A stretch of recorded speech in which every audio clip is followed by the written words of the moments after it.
এরে আল্লাহর বান্দা, কোরআন শরীফ পড়ো, নিজে শিখো নাই, আল্লাহর কাছে তৌফিক চাও। আল্লাহ, নিজে পড়া শিখি নাই, আমার সন্তানের পড়া শিখানোর তৌফিক দাও।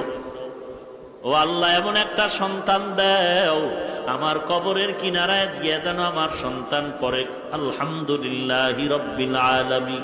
ঈসা নবী রাস্তা দিয়া যায়, হঠাৎ দেখে কবরের মধ্যে আযাব চলতেছে। ঈসা নবী চলে গেলেন, কিছুদিন পরে আবার ওই রাস্তা দিয়া যায়, আজকে তাকায় দেখে ওই কবর থেকে মেশকের ঘেরান পাওয়া যায়।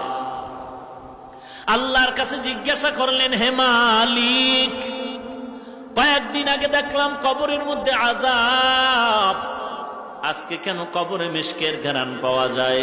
আল্লাহ বলেন, ঈসা এই বান্দা দুনিয়া থেকে বিদায় কালে গুনাহগার হয়ে আসছে, আযাব চলতেছিল, কিন্তু একটা সন্তান রাখি আসছে, মা সন্তানটারে